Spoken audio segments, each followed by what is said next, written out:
Hey, good morning, everyone, or afternoon, or evening, whenever you're watching this. Good to be with you again. Can you believe that it is almost the end of August here and we're moving into September? I mean, it's like fall for real. I don't even know when we're going to see our first snowfall here, but it could be sometime-ish soon. So I hope you had a really good summer.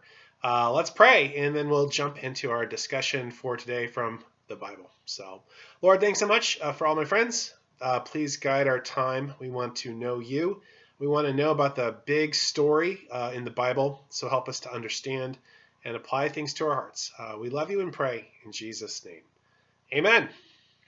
Alrighty, people. Well, I want to do just a little bit of review of where we've been here. You know what I'm going to do, right? You're going to even do the hand motions before I do the big picture. Hey, Mom. Hey, Dad. It's the big picture of the Bible. And kind of the image I've given you guys is like I've been saying that what we have in the Bible, it's not a bunch of little stories. It's one big story, like jigsaw puzzle pieces that are snapping together. And now that we've gone through quite a bit of the Old Testament, I hope we can see that the big picture is starting to come together. There are certain patterns, or if you want to say certain colors on our puzzle, where we're starting to see the different bits come in. If you do jigsaw puzzles, I love jigsaw puzzles. I do them. I try to do them at Christmas with my kids. That's about the only time I really guarantee that I do it. But I love it when you get the border done on your puzzle, and then you start to get little kind of patches of your puzzle complete. Like if it's a picture of like a Christmas village, then you have like one house down here that's formed, or something over here that takes shape. You're like, I can start to see what the whole thing's going to look like. And hopefully you're starting to see that. To help us see that big picture, I want to just bring up 5 patterns that I think that are kind of coming out as we put these puzzle pieces together, these different Bible stories. The first puzzle piece you hear me say every single week is we see over and over again with these different stories. The first one, which is the pattern of, can we fix it? Yes, we can. Versus God's solution of trust and obey. So this is pattern number 1. We over and over again we see people trying to fix their own problems on their own. This starts in the very beginning of the Bible story with the problem of Adam and Eve.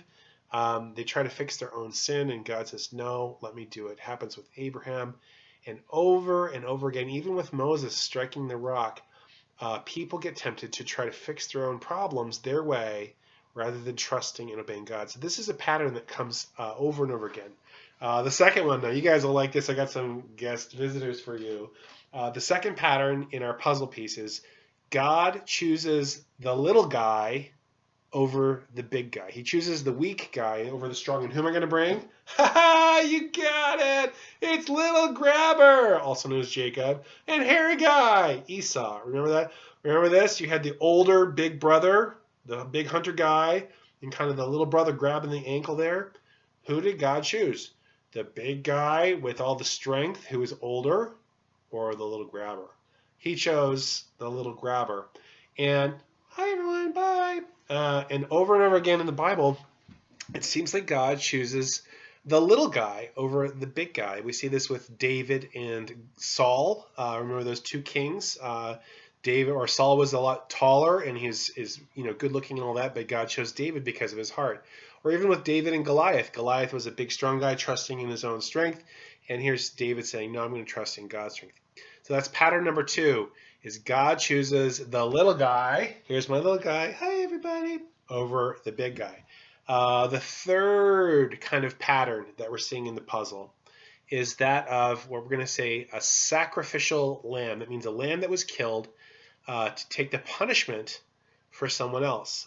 Where do we see this? Well, we saw it back in the Garden of Eden, where God killed an animal to provide clothing for Adam and Eve.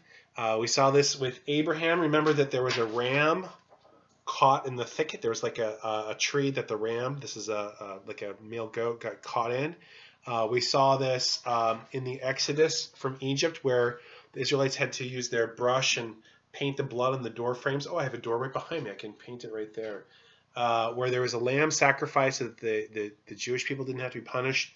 And then it's really in the whole sacrificial system in Leviticus. We didn't spend a lot of time in Leviticus, but there's a lot of rules and regulations about sacrifices. So over and over again, that's the third pattern we see is the sacrificial lamb. Number 4, we've seen that there is the pattern in our puzzle of the family line of the rescuer. We've talked about this multiple weeks here. Whose family is this rescuer going to come from? Who's going to crush the head of the serpent? Eve's family, Abraham's family, Judah's family, David's family. It's a funnel. It gets skinnier and skinnier until we say, watch this family. And we know that the rescuer is going to come from David's family. So that's another pattern here. And the 5th pattern here is just the identity of the rescuer. And that's going to get fleshed out a little bit more and more here. Now, the rescuer, we already know he's going to be from that family line of David. He's going to be a prophet like Moses. And remember when we said, well, like Moses, Moses was on Mount Sinai, and he was like a middleman between God and the people. So he's saying the identity of the rescuer is going to be this middleman who's going to be between God and people. And that's what Jesus has done for us. He's going to be like King David and have a rule and a reign. And he's going to take care of the serpent and our problem, which is sin, that we want to be our own boss and go our own way. So those are the 5 puzzle pattern pieces. Peter Pepper picked up Peppa. These are the patterns that we see in this puzzle that are emerging, and the pieces are getting snapped into place. And I'm sure you're asking me, and you're going to say, well, why? Why does this matter if I know these patterns and these puzzle pieces? Let me tell you what, a lot of you guys, well, all of you, you're all getting older. I didn't know if you know that, but every day you're a little bit older than yesterday. You're getting older, and eventually at school, or maybe someone in your family far out, or someone who's going to challenge you, and they're going to say, why do you believe the Bible? Those are just a bunch of stories that people made up about God. You can't trust the Bible. You don't know that that's really what God is like, and they'll make you question it. But here's the cool thing about the Bible, and I mentioned this quite some time ago when we talked about prophecy. We mentioned that in the Bible, these different puzzle piece stories, they're put together not just by one person, right? 40 different people or so wrote different parts of the books of the Bible, right? There's Matthew, Mark, Luke, and John, Acts, and Romans. Okay, different people wrote them, and they wrote the different puzzle pieces or the stories over about 1,500 years. And these people, they weren't all like pastors or prophets or anything like that. They had a variety of jobs. Some were fishermen, some were religious folk or priests, that kind of thing. Some people were farmers, all sorts of different occupations. And the Bible's written in 3 different languages, spread out over 3 different continents. And let me ask you, if you try to get 40 different people from 1,500 different years from all over different parts of the world, different jobs, and you say, give me one picture of what God is like, how successful do you think they would be if they were just making things up? Answer, it'd be a mess. There wouldn't be anything. But what's so fascinating about the Bible is we see these patterns emerge, and the same things show up here and here, and then they snap together like those puzzle pieces. And it almost doesn't make sense until you get this other puzzle piece from here. And it's got kind of like God's way of showing us, hey, I was speaking to all these people over all of these years, and you can see it the way the puzzle pieces snap together. So that's why we're doing this, is so that we can see this big picture emerge, that God is the ultimate author. He's the one who put all this together, but he used people to write these things down so that the puzzle pieces would fit. Now, that's our big review. Now, kind of a short review. We've been talking about kings, right? Good kings, bad kings. And no, I didn't miraculously put the shredded paper from last week back together. This is from 2 weeks ago. But basically, you remember we had 2 kingdoms. It was used to be one Jewish kingdom of all of God's people. But then because of Solomon's divided heart, the kingdom got divided, right? And our eyes are mostly on the kings in the south because that's where David's family is. That's where the kings that are coming from David are. So we know the rescuer is coming from down here. But we said that the northern kingdom is kind of like the bad example. The kings from there consistently said, can we fix it? Yes, we can. Over and over again, constantly a bad example.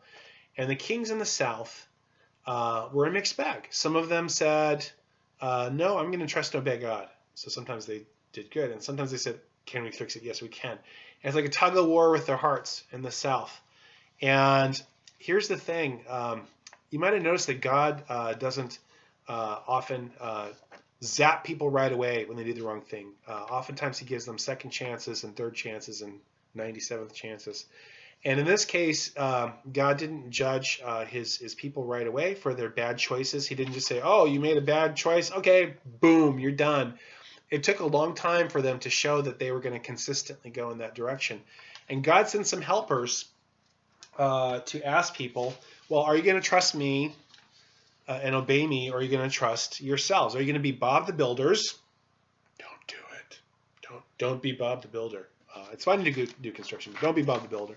Or are you going to trust and obey me? And so he sent some helpers, and they are called the prophets. We're gonna look at one particular prophet today.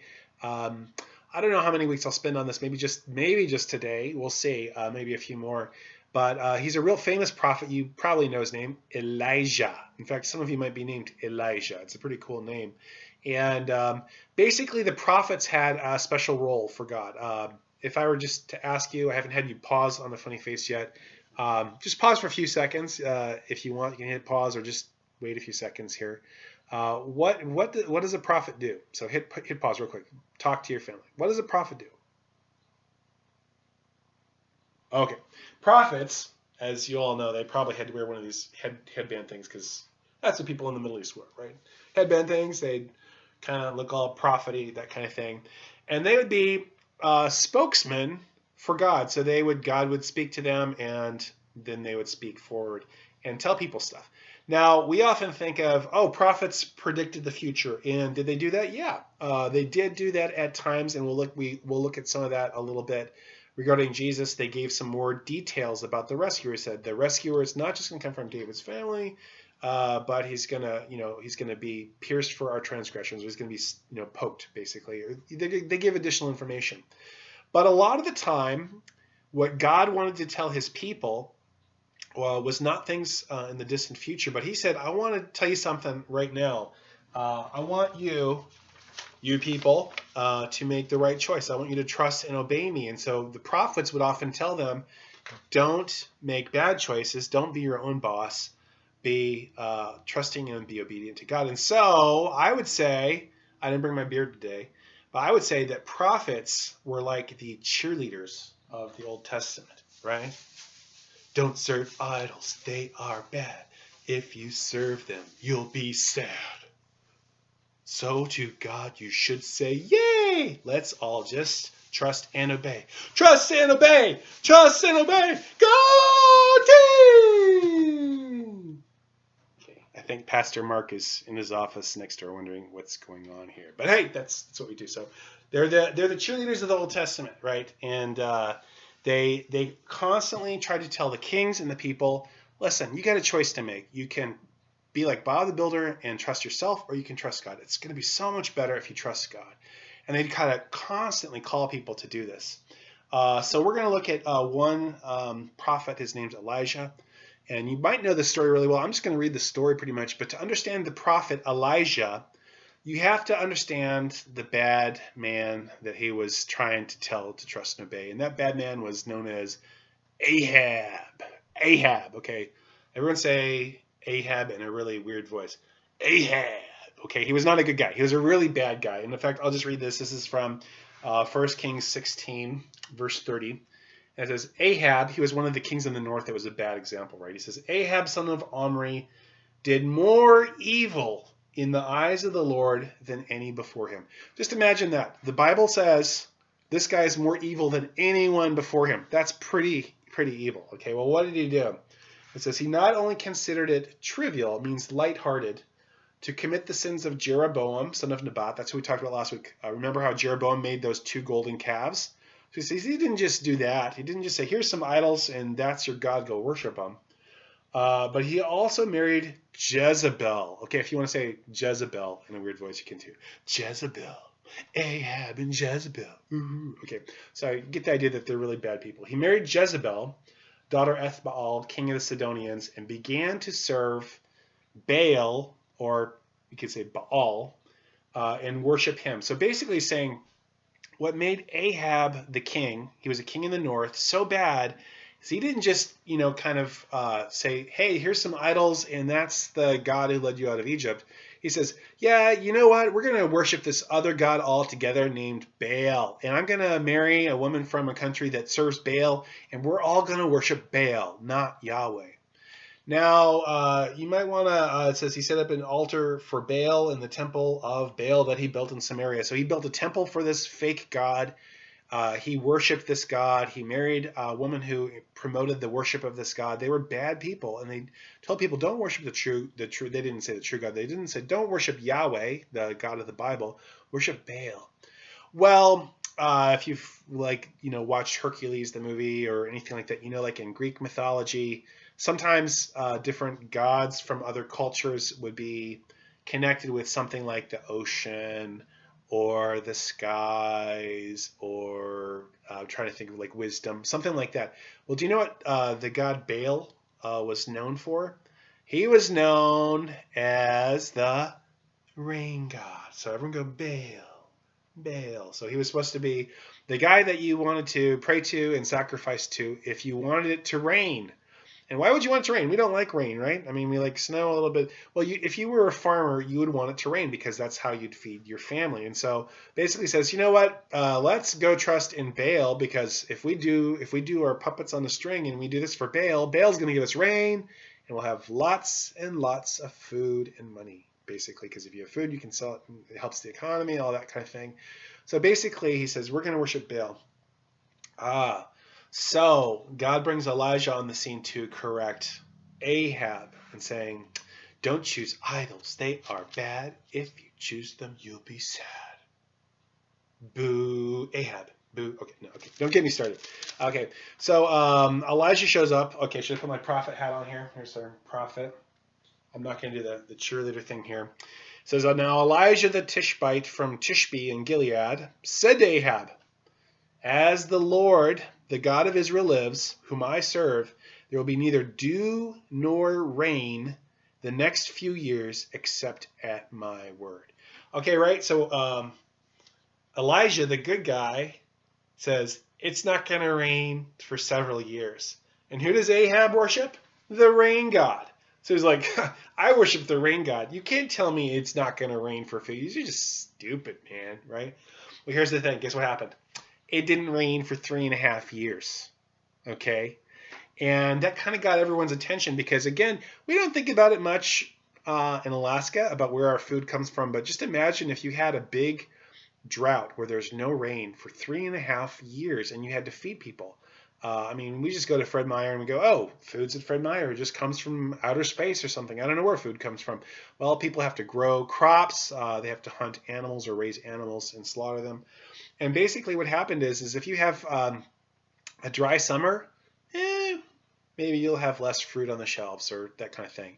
If you have a dry year with no rain, things are kind of getting serious. And if that goes on for 2 years, 3 years, 3.5 years, people all around are going to be going, what am I going to do for food? I don't have any grain. Everything that I stored up in previous years is gone. I'm hungry and I'm going to die if I don't have food. And this is the problem, but this was what God was doing to get the attention of Ahab to say, don't serve this rain god. He can't do anything for you. And people were getting upset and angry and hungry. And during this time, God took Elijah and he hid him away and he made him, gave him some lessons to trust him and obey him. First lesson he did is he says, Elijah, this is how I'm going to feed you. Okay, it's not going to rain. So I'm going to hide you in this like little area with a brook, so there'll be some water in the brook running for a while, and I'm going to have the ravens feed you. How does that sound for a plan? So every day you wake up, you go to your fridge, except for there's no fridge. Okay, what you're basically looking is for the air delivery service of a raven flying or maybe landing and dropping you some food.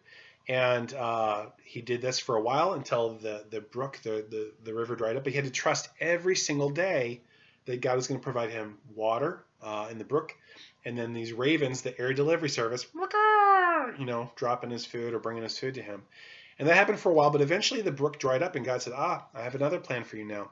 Now I want you to go to a widow who doesn't have hardly any food left. She has enough for one meal left, a little bit of oil, a little bit of flour, and she's going to make, one last meal and then die. And she's got a son, and she's going to feed her and her son. She's going to die. I want you to go ask that widow for some food.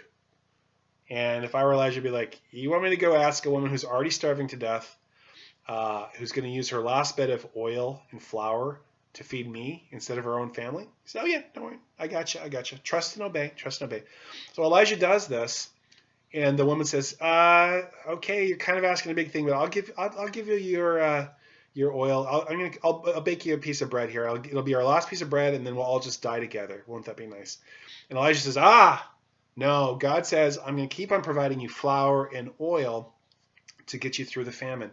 And sure enough, God provided miraculously. Day after day, there was always a little bit of oil left and a little bit of flour left in her jar so she could make bread every day. Now, this kind of reminds us of a story, right? The ravens bringing food every day, the flour just barely being enough every day. This is the same thing like the manna in the desert. Remember the manna. What's this stuff? God teaches his people sometimes, day to day, to trust him for what they need. And so that's what God did with Elijah. And then after all this time, basically God calls Elijah to go confront Ahab. And this is what happens. I'm just going to read the story to you. This is a great story. So 3.5 years of famine, time to show King Ahab who's boss. Here it says, Elijah goes to meet Ahab, and Ahab says to him, he says, is that you troubler of Israel? Like he's saying, Elijah, this is all your fault that it hasn't been raining. Elijah says, I have not made trouble for Israel, Elijah replied, but you and your father's family have. You've abandoned the Lord's commands and followed the Baal. So he's saying, you followed false gods, dude. Now summon the people from all over Israel and meet me on Mount Carmel, and bring the 450 prophets of Baal and the 400 prophets of Asherah who eat at Jezebel's table. So he's saying, bring all your false prophets of these false gods. You, all those hundreds of people versus just one, me. Okay, now, if you know the patterns of the Bible, 1 versus like 800, who's going to win here? Duh, Elijah, because he's going to trust and obey God rather than strength in numbers. So basically, Ahab gathers all these prophets on Mount Carmel, and this is what Elijah says. This is our verse here. He says, how long will you waver between two opinions? If the Lord is God, follow him. But if Baal is God, follow him. So this is what Elijah says to all the people, all the prophets gathered there. He's saying, listen, you've got a choice to make. Are you going to follow the real God and trust and obey him? Or are you going to follow the fake gods? And this is a choice that those people have to make and that we have to make too. Now, I'll just tell you for time here, because we're running out of time, how it goes down. Basically, all these false prophets, they hoot and holler and try to, Baal, send fire on this sacrifice and show that you're the real God. Doesn't happen. And then after they do this like all day long, they're kind of exhausted from all their hooting and hollering. Elijah comes and says, God, I want you, just a very simple verse. I want all these people to know that you're the real God. Will you please send down fire and burn up the sacrifice on the mountain? But he does that after they dump it with a bunch of water. So there's no way it's going to happen, right? What happens? Boom! The sacrifice he offers goes up in flame, and everyone goes, Yahweh, the God of Israel is the real God. It's not Baal. And Elijah says, get those bad prophets. And they kill all the prophets, and then it starts raining. So that's kind of how it ends here. But I just want to bring this to our point of attention here too, that everyone has a choice to make. Are we going to follow God, the real God, or something that's not a God? Often that's ourselves wanting to be our own boss. Back in those days, they followed the rain god. Today, we might follow money or popularity or acceptance, this kind of thing. But we have to choose too. If Yahweh is really God, if the Lord is really God, the God of the Bible is really God, we want to serve him and not that. And I just want to challenge you guys. You guys are growing up. You're getting older. Many of you have grown up in the church. And do you know that your faith is not your parents' faith? You're going to have a decision to make. And some of you have made the decision, yeah, I want to follow God.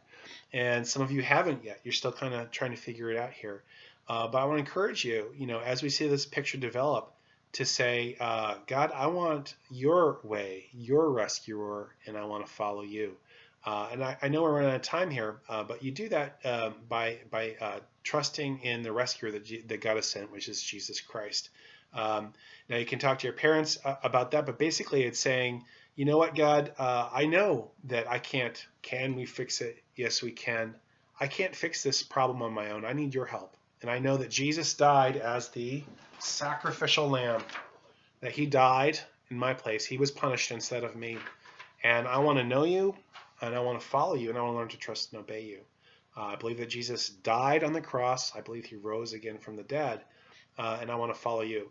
So you can pray that to God in your heart, or you can, say it out loud.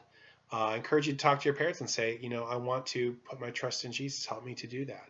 And from there, that's just the start of the great adventure. It doesn't just all end. Oh, well, I'm done. I'm saved. That's it. No, we get to live a whole life of trusting and obeying God.